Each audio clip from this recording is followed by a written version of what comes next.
Hi, this is Mark Sordos, author of the Laundromat Bible. I'm also the Laundromat Entrepreneur.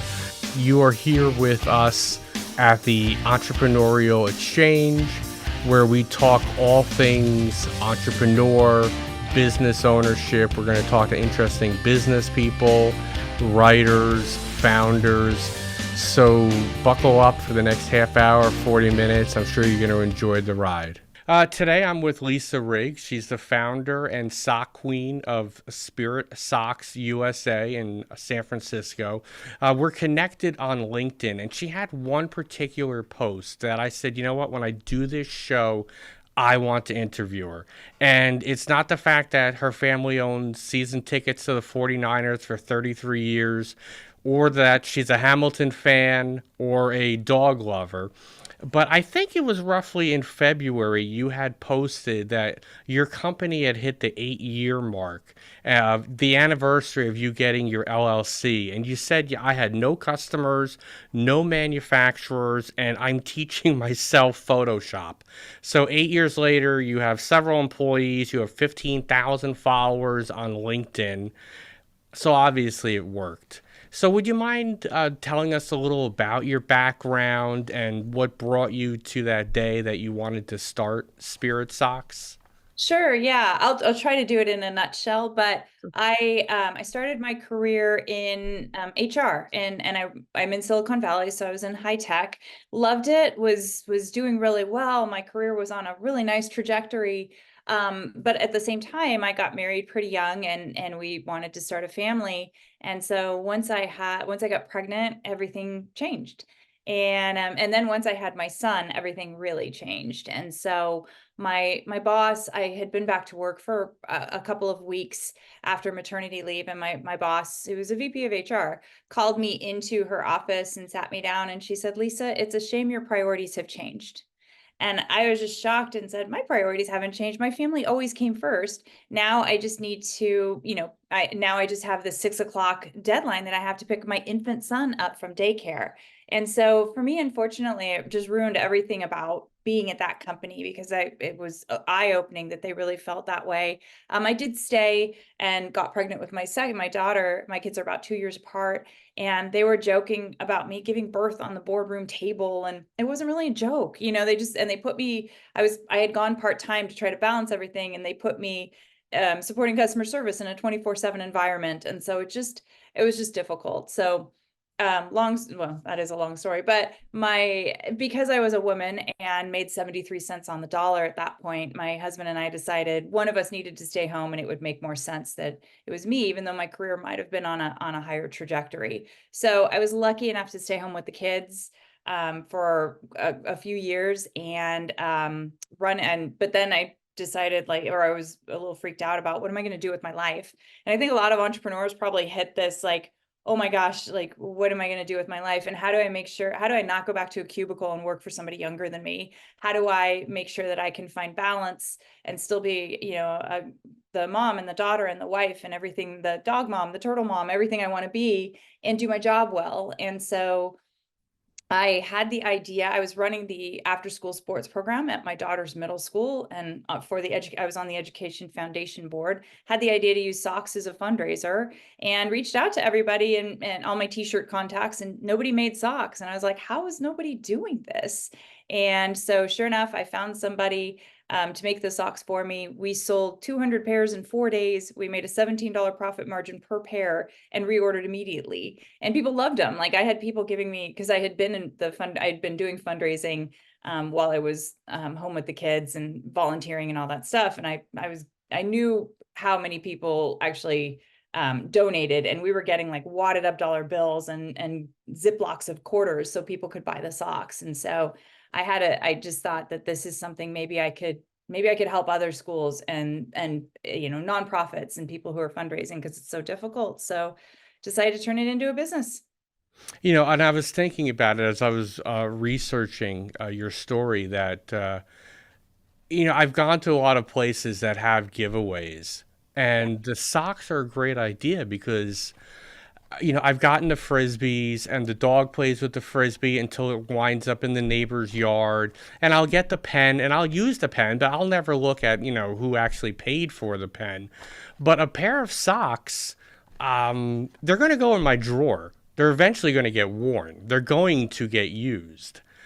So I just thought that's such a great idea, not only for the company that's sponsoring it, but for the environment too. It's not something that's going to get wasted. It's going to get used by somebody.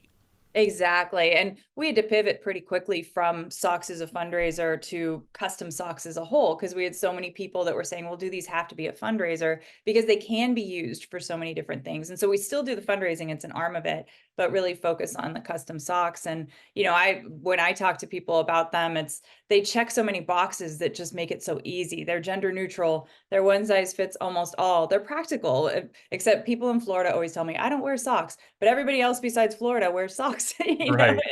and so, and even actually, even some people in Florida, but it just does make it so easy. And with the branding too, we work with our customers to figure out, like, how do you want your branding to be on this? Do you want it to be all about you on the sock, or do you want it to be about the event or the customer that you're giving this to? And then we do like subtle branding with you for your logo and those types of things. And so we can actually get very, very creative with it. And then exactly when you pull it out of your drawer and you put it on, you think of that company or person that gave it to you, and it just keeps them top of mind in just a really simple way. No, I do think it's a great idea. The more I thought about it, I was like, yeah, I could see that. Yeah, that is a good idea. Thank you. You're welcome. In one of your posts, you mentioned, and I'm quoting, bootstrapped, working my ass off to get here. Now, all entrepreneurs that are listening to this, they're going to understand that. What were some of the hurdles and obstacles that you had to overcome, or that you're still having to face? Very much so. I mean, the money is the key piece, right? We have to figure out from the beginning how to be profitable. And I decided to bootstrap it because I was actually very afraid. And I think a lot of entrepreneurs can probably relate to this. I was terrified to, if you get a loan or a line of credit, are you putting your house on the line? Are your family members having to sign on the dotted line with you? And I did not, I was scared to do that.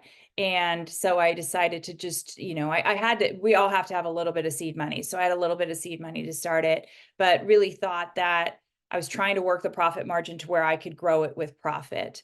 But I did get to a point where I saw that that's not it. You can only get so far, I think, doing that with my business model. Other people's business models, everybody's got a different one. But I recently have been acquiring funding and going after it. And, one of the hurdles for women is less that 98% of the funding does not go to women-owned businesses. And it's even worse if if you're a woman of color. And so there's this huge obstacle for women-owned businesses to get funding. And it's just really interesting. And so, it's complicated, it's scary, and then you owe this money too. And so there's so many things that go into that. But I definitely, I think a lot of entrepreneurs get to this point where I knew I had to do this in order to continue to grow the company. We couldn't grow from profit alone. No, I understand that. I do think that a lot of times starting with the bootstrapping can actually be beneficial, because then it makes you make smarter decisions. You have to focus on, if you have, $10 million, I mean, I wish, right? If you had $10 million in venture capital, then you can just, all right, we'll try this, we'll try that, we'll get really nice chairs, and, we can waste money. But when you have to bootstrap, then you really have to think about, where is every dollar going? And is this going to grow the business? Yeah, and So. I can say actually that's how I knew when it was time for me to get funding was I was not making the best decisions because I was making them based on money. So I wasn't hiring the most quality resource because I had to choose based on the budget. And that was for me kind of when I hit the wall and realized I definitely I need to get some funding so I can make the right choices for the business instead of having it based on how much it costs. And I so agree with you because about a year and a half ago, when I got into the laundromat business, I now have a book about laundromats, and I'm the laundromat entrepreneur. But, in the past, I would have tried to bootstrap the website. And, we actually did try. We tried to, GoDaddy, and it looks like a $20 website, So I said, you know what? Stop being foolish. Sometimes you have to spend the money. I had a professional website done. I had somebody help me other than my high school son, with the YouTube channel. So I totally understand. You can only bootstrap so much, and then it's like, okay, well, if I want people to take me seriously, I have to look like that also. Yeah, and the other really big lesson I learned last year through like some mostly actually I took this executive education program which was phenomenal through WeBank, which is for women-owned businesses. And what they taught, they gave permission because I kind of knew this was something, but they gave permission to sometimes you actually have to lose money in order to earn money. And so you have to invest in the company. You have to put all those pieces in place before the profits coming back around. And so I learned that last year and gave myself permission to be like, all right, we're going to put all the proper pieces in place. And sure enough, our revenue is close at this point to last year's total annual revenue. Oh, And wow. so it's scary. Again, it's so scary to take those risks. And but I think so many of us entrepreneurs, like for me, I'm working so hard. I can't stop now. I can see it, I can see the future. I can see where I want this company to be. And so I'm putting those scary pieces in place to get it there. That's a good lesson too for entrepreneurs because a lot of times they're the last person to get paid in the company. You know, 100%. you're taking the profits or whatever you have, and obviously you have employees, and I'm sure they love you, but every other Friday they still have bills to pay, and they want to get paid. And then you have obviously other expenses, so a lot of times the owner is the last person. So that's a very good lesson for Yes, people going absolutely. into business to learn. So you talk about having, and I think it's extremely important, entrepreneurs having a support system. And you told a story about your Aunt Joyce, Yeah. and she was one of those that supported you when you first started. That, you mentioned other people said, "Oh, that's cute," or Lisa has a hobby with the socks. So how important is a support system, and who else is in your support system?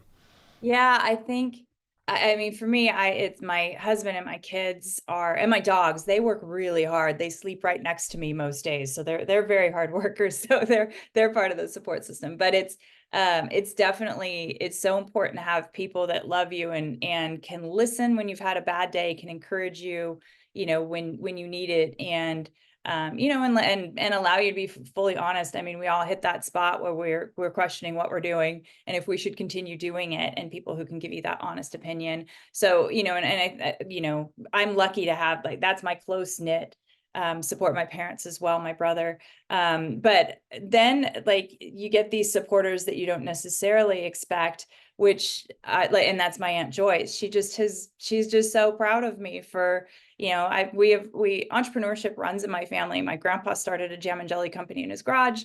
My dad started a few companies and sold them. And here I am, the first female to walk into this and take this risk. And so my aunt has just been, waving the flag and supporting me and it means so much because as most entrepreneurs too, I've gotten a lot of negativity. I've had a lot of people tell me I would fail.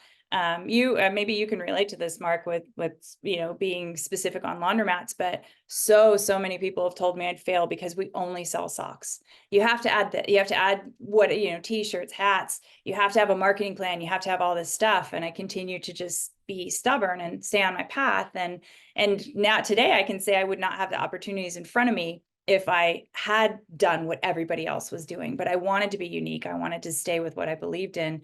And my aunt, no matter what, was there, waving the flags, cheering me on. And she's so cute. She shares it with her girlfriends, or she just and I think that for any entrepreneur, having somebody like that you don't expect, but it's just always there for you, just makes you smile. Sometimes it is what gets you through the day is just hearing their encouragement and being like, this, when you have somebody that's proud of you, that you love, and they're bragging about you to even, even when it's to their cute girlfriends, like that's Right. it's special, right? It's No, meaningful. it is so important. And I don't even know if my wife will watch this, but I do want to thank her because she's my support system, and nobody does it alone. There are. I think one of the things about entrepreneurship is everybody always sees the end, and it looks kind of easy at the end. Like, oh yeah, like that was, socks. I could see how that would work, and I see how you did it. And 8 years later, you're so successful. But what they don't see is, I don't know, 7 years and 9 months ago when you're learning Photoshop, and you don't have any money, and you're like, I don't know, should I have done this? I mean, did I?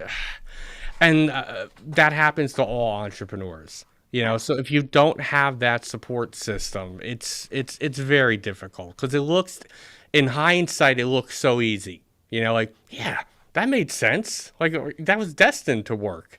But like you say, there's a lot of people that are experts in your business. That's what I do love. All the people that are experts in your business. Oh, you Yes. should do this. You should do that. You should. Oh, okay, great. Thanks. I'll tell you what. Give me some money. We can be partners, and then we'll do all that. Oh, you Right. don't want to do that? Okay. So, And that support system is so important too, because unexpected things come up constantly, right? Nobody predicted the pandemic. Nobody knew that was coming. Nobody knew what would happen. And, and just trying to keep the doors open. So many of us, weren't able to, and just trying to keep the doors open for that. And so having that support system already in place when things are dire is just really critical in helping you get up the next day and get back to it. and also entrepreneurship, as you know, it's not a 9 to 5 job. No. It's often 7 days a week, and sometimes you're up at midnight just thinking, and it's like, why can't you go to sleep? I'm like, wow, I have these ideas, or we have these issues, these problems, and also too, nothing when you're trying to sell the product, nobody ever responds like quickly. Right. You're always like, oh, how come they won't email me back? Where's that check? It's a lot of people don't realize just how difficult it is. So I appreciate you sharing. Yeah. You've mentioned, and we all have as entrepreneurs, we've made many mistakes along the journey. If you could go back to like 2015, what are one or two things that you would tell Lisa to either learn or to avoid? Well, one of the biggest mistakes I made when I started this business was I did not legally protect it. I didn't get a trademark with my name. And I didn't, and the reason I did it is so sad because I just didn't think I deserved it. I'm like, oh, Apple has that, Apple has that. I'm not Apple. I don't need that. Right. And it was really devaluing myself and what I was trying to build that led to a spot where I wasn't, when I did finally think, oh, I should probably apply for this, I was denied. And so that would be my very first piece of advice for every entrepreneur is it's so fun to start your company and you're like, ooh, what's the name going to be, and the website, and the colors and the logo. Definitely check if you can trademark that name and get it legally protected before you name it, before you get the website, before all of that stuff, because it's critically important, and it leaves my company vulnerable to the person that does own the trademark that is they deemed similar enough to mine that I wasn't allowed to get one. So that's definitely something I would have done different, was just given myself the value, like don't devalue. um the second thing is I probably would have gotten funding sooner. I probably would have taken that chance sooner. But I wasn't ready at the time. So but those are two things I wish I would have done differently. I also I got taken for a ride by, I was so excited, like it was like, oh, come be on this radio interview show, and and it was just a total scam. And it was $2,500 when you don't have Hmm. $2,500. It was like, and so I think just be like more diligent, like don't get excited when somebody notices you for the first time. And like I should have checked the BBB, and they had a really good scam going. Like they had the actor from Entourage had Hmm. been on it and done it, and it looked legit, and yet still I got taken. So people, I think keeping your, like, understanding that once you put yourself out there as an entrepreneur, people will come and try to take advantage of you, and they will Well, be, everybody tries to sell you. yes, they will be Yes, selling you things everybody. constantly, constantly. Yes. Yes. And I think you make a really good point about not selling yourself short, Yeah. in the beginning, because I had a bit of that in my mind too, I'll be honest. I bought a laundromat like a year and a half ago, and I was talking to a company um, about like 6 months ago about me doing some like sponsorships for them, through LinkedIn, things, YouTube, that kind of stuff. And the lady asked me, she's like, "Well, aren't you a little worried that people are going to say, like, who the hell are you?" Like you just basically walked into the industry. And I said, "Well, I mean, I wasn't born yesterday. I had a previous business. I've done other things, written books. So, yeah, I might not be a 20-year veteran in laundromats, but I didn't just like show up yesterday. So I could totally understand, where you say, where like, oh, well, who am I? But you're just as worthy, as anybody else. So that's a very good lesson. Yeah, definitely. So you did have one funny story because I mean, there's a lot of experiences being an entrepreneur, and there's a lot of tough days, long days. But I did find this one funny, just the different things that happened to us. But you got stopped by TSA at the airport. I did. Can Yeah. you can you tell us how that happened? Yeah, so when I travel to conferences, I normally just have this giant suitcase. And when you sell socks, you need to have mannequin legs because you got to display the socks, right? And so normally I just check it, and I have gotten the TSA notice, but this conference was just a day, and so I carried on the few things that I needed. And so sure enough, TSA pulls me aside, and I joke I was almost put into TSA jail because of my mannequin legs, and they were sweeping them. They thought they were bombs. And I'm like, these are mannequin legs. And by the way, they're at least $50 each. I have three of Mhm. them. Please don't confiscate this. These are expensive and they're hard to find. And the foot fetish world out there is scary. If you have to go buy mannequin legs, like if you get down the wrong rabbit hole, you do not want to be there. Really? And we laugh about it in at my, like, with my team, because my social media manager, we had to get her some, and she just ended up down a rabbit hole too. So anyways, yeah, I was at the San Jose airport, and I actually had just made socks for them. I was wearing them. And so I showed him, I'm like, look, my company makes socks. This is why I have mannequin legs. And then he wanted a pair of the San Jose socks. And I said, well, go talk to the airport. They're here. And he actually took it and he went and bragged to every TSA agent in security, because he said they have a contest for who finds the weirdest or most creative things, and he was going to win. He was so excited. So he was laughing and let me through. LAX, much more serious. Like, they seriously were gonna, I don't know. I was afraid they were gonna take me into some secret room, and I'm like, they're just mannequin legs. Yeah, I mean, they're just plastic, right? Like They're plastic, and plastic. you put them on a pole, and then you They put the have a sock on weight. them. No, Yeah. you don't put them on a pole. So they have a weight inside, and that's what they Hmm. thought was the bomb.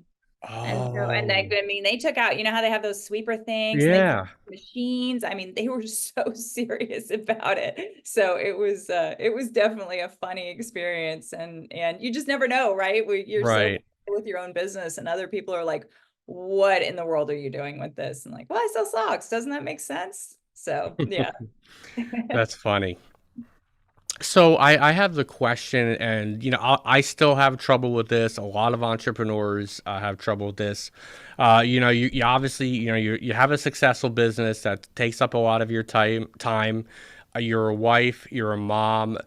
How do you work to balance the business, your family, and also Lisa time? Because we also Yeah. need time just for us too.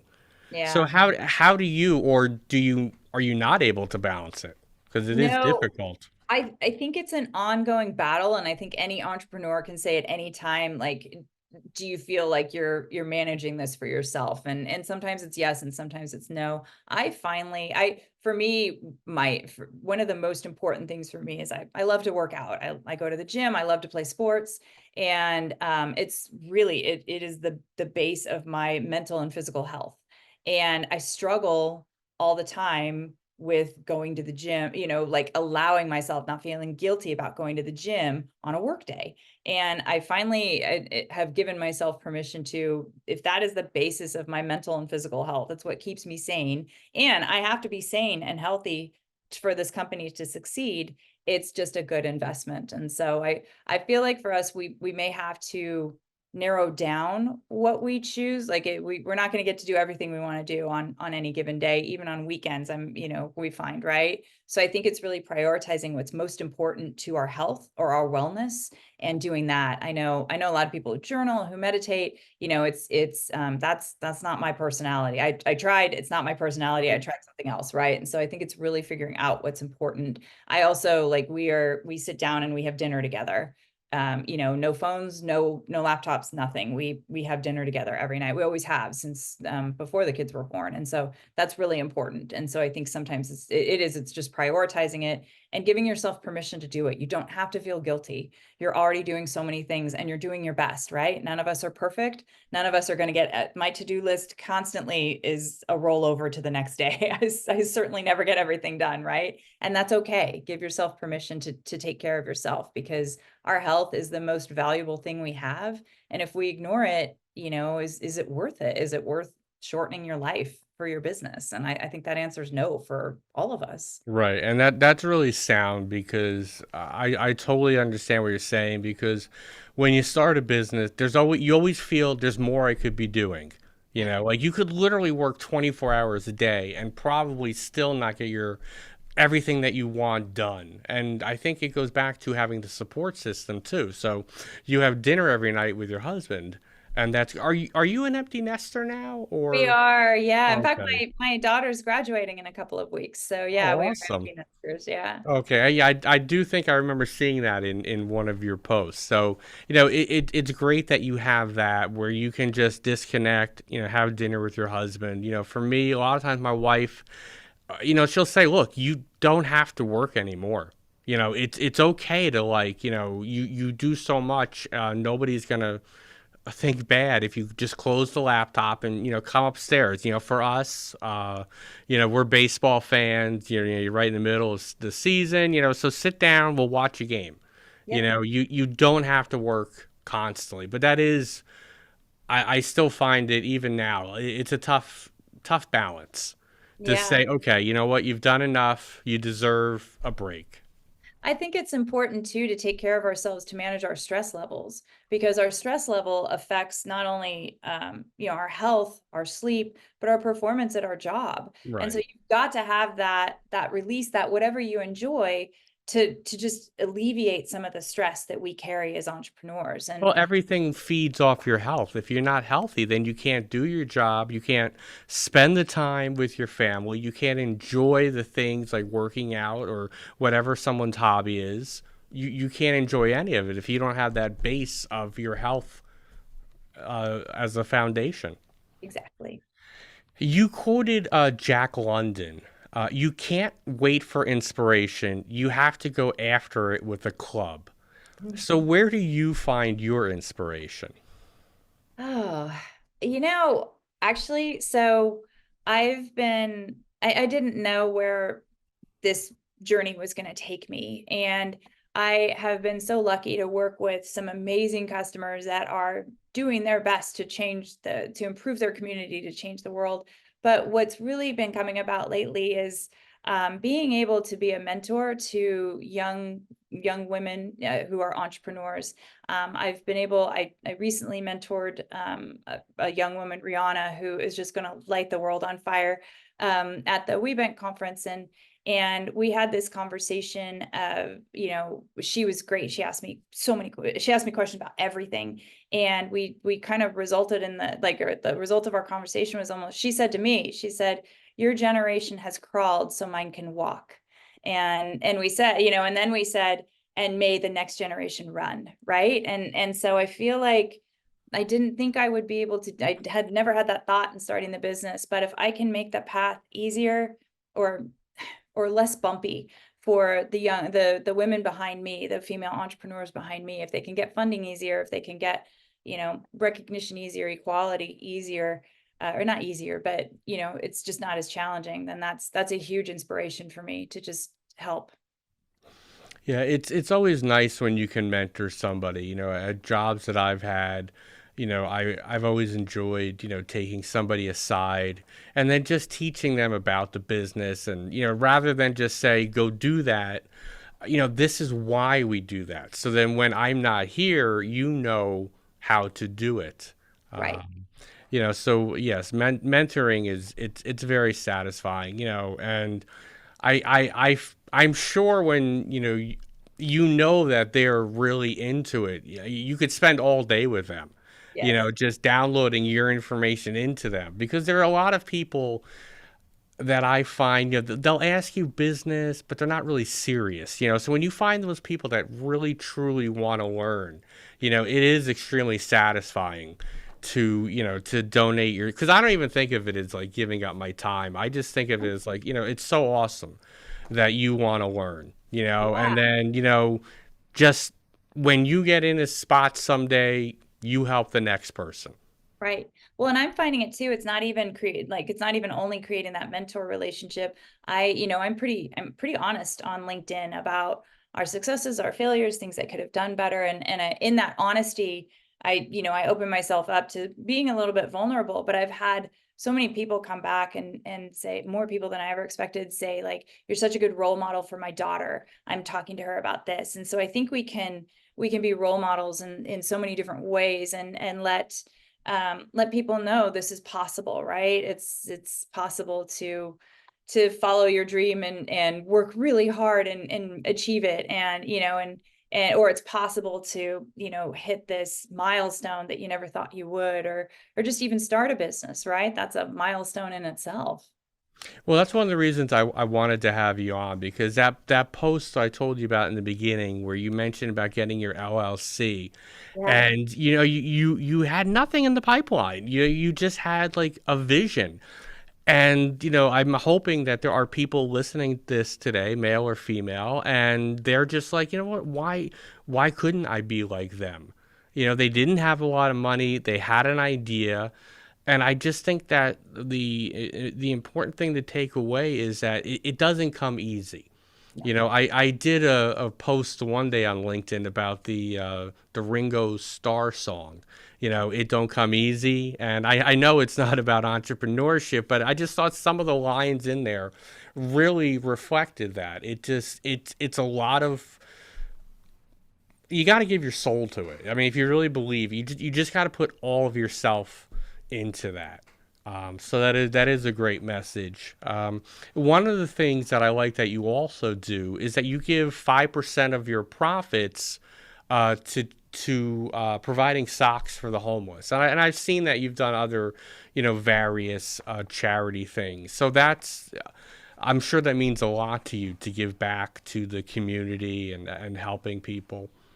It definitely does. And starting my company, I had to have the company had to reflect my values and who I was as a person. And I always, like, since my kids were little, I always tried to teach them, and I do the same thing, to just leave the world a better place than it was before you got there. And what I tried to teach them is it's as simple as picking up a piece of trash, holding a door open for somebody, or saying please and thank you. It doesn't have to be this life, world changing act. It can be very, very simple to just make somebody's day better, or make this the space around you. And so I definitely knew the give back had to be a key piece. And when I did my research, I found that socks and underwear are the two most needed items in any homeless shelter. And so I felt like we could have the greatest impact by giving back directly to that community. And we have. It's been amazing.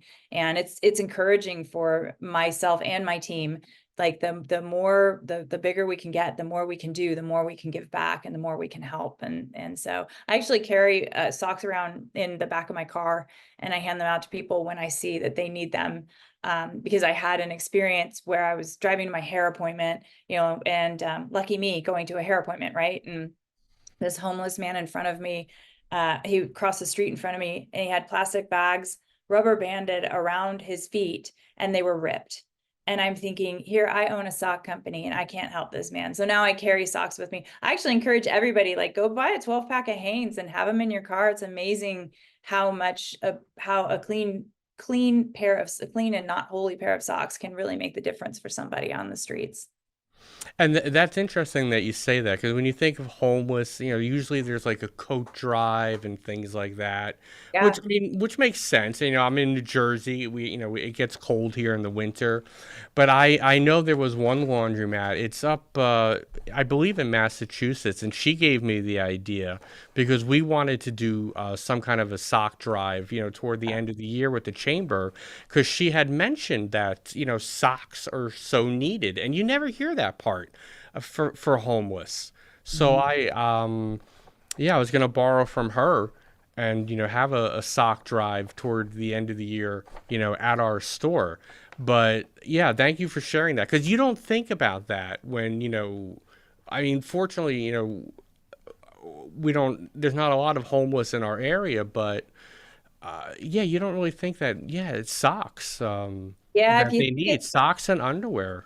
if you think it through, they don't have access to a washing machine. No, And that's what true. do you use the most and what gets the dirtiest? And that's what it is because that's what's on your body. Everything else is like the coat is over a shirt and that kind of stuff. So yeah, I actually with the laundromat, you could almost do like bring your like you always lose a sock. No one knows. We still haven't figured out whether it's the washer or the dryer. You'll have to let me know if you figured it out. But like you can almost have them bring like their single pair, like do a sock drive of like all the socks you lost. I don't know if anybody else I always keep mine thinking it's gonna return someday, and then they never do. But you could No, they almost have don't. like some laundromat fun with the sock drive with that. I don't know, just Well, I wanted to like team up with our Chamber of Commerce yeah. and just I just thought it was a great idea. Obviously, it works well with laundromats, but besides, working well with the laundromat, I think it's just a good thing to do. So I really appreciate that you do that.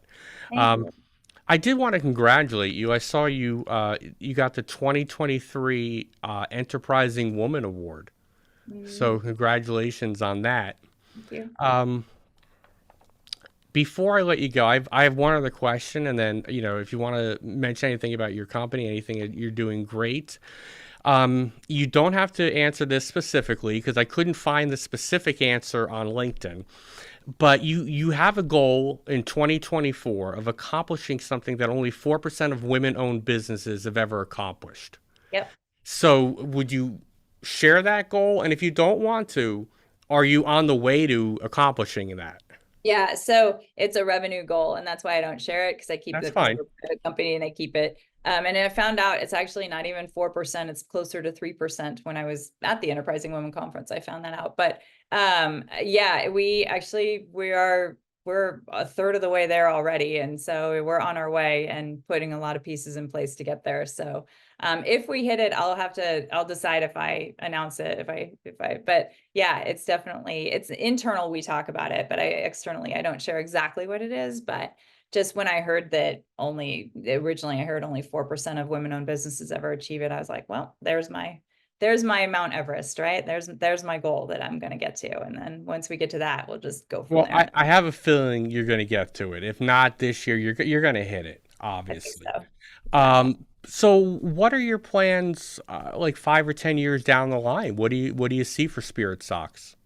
We gosh, we're actually venturing into retail this summer with Sam's Club. We are going to be doing a test run in Sam's Club stores, which is really, really exciting. My little brand is going to be in Sam's Club, and so if that goes well, it opens up this entire other piece of retail for us. So that's what I'd like to explore. I'm really working hard to make sure that goes well, but then I can't control the consumer. So we'll have to see if the consumer buys them, right? And Right.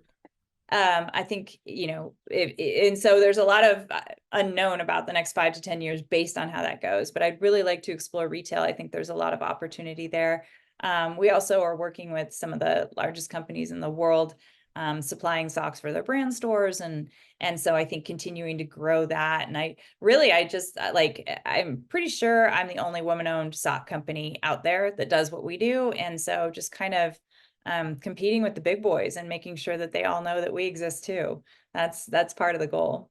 I have another question now that I think about it. Do your kids, since they're old enough, are they involved in the business? Do you see them maybe like second generation Spirit Sock, or are they going to do their own thing?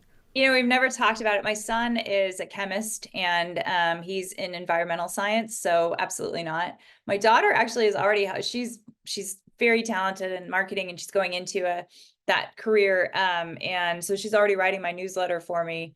And we'll see what happens with her career. She would be the natural one that this would lead to, and she could do it too. So I don't know. It's a little early to be deciding that. I definitely, I don't want to work forever. So I am thinking about an exit, as every entrepreneur should, and how that exit is going to be successful for all of the work we've put into it. We don't want to just shut the doors, and then what? And so I definitely, and it is something like planning your exit. You need to plan 5 to 10 years in advance. And so that is something I think about, and it's a little early to figure out. So we'll see. Well, that's a great piece of advice there, and that's probably a good place to end it on. But a lot of entrepreneurs, I'm sure you've come across them, they're so worried that the business is going to make it. And how am I going to do this? And then one day they wake up and it's like, wow, this worked, and they don't have a now what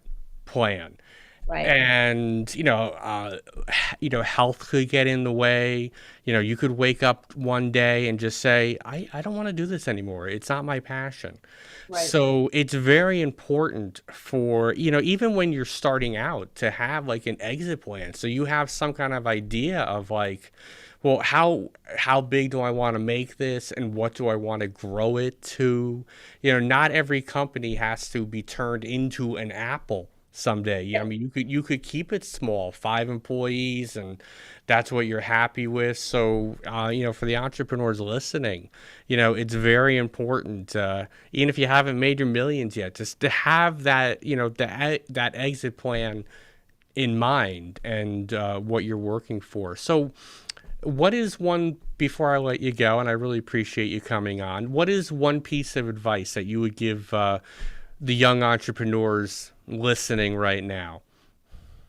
I think if I go back to my experience with everybody else trying, like I had an idea and I wasn't sure if it was a good one, and too many people telling me I was going to fail, and yet I stuck with it. And so I think I would encourage them to, if you're doing that, if you believe you can do this, don't let the naysayers deter you.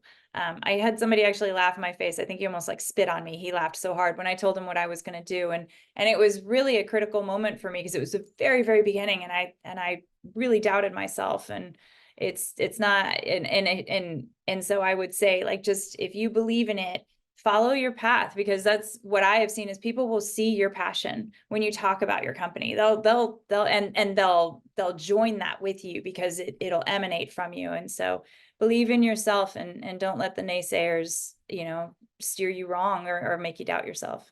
Well, that's great advice. I really appreciate you taking time out of your day to come on. For those listening, all your information, your contact information, your website, I'm going to have it down below so they can reach out to you. And again, I thank you very much. And I look forward to, we have interacted a little bit on LinkedIn with each other's posts, and I know you're very active. So if you have a LinkedIn account, please reach out to Lisa.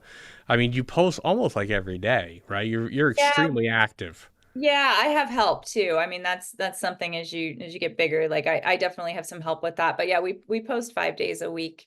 Try to just be consistent, and Right. and show up, and it makes a difference. And then it's important too on LinkedIn to make sure you engage with other people. It's not only about you and your post. Make sure you're engaging and networking, because that platform offers so many possibilities for entrepreneurs. Oh, it is a great space to meet other people, and that's how we met. And again, thank you very much, and I appreciate your time today. Thanks so much for having me. I really appreciate it. You're welcome. Thank you for listening to today's episode. Please make sure you subscribe on all available channels so you never miss another thrilling episode. And I'd like to thank the guests for being here today. You can find all their information in the links down below. Until next week, take care.